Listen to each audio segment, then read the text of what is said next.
دوباره به من فرصتی نو بده که از پیل پروانشم سوی تو نفس میکشم توی این لحظه ها.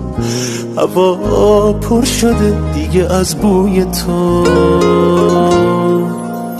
من از بی تو بودن به شب مبتلام، درون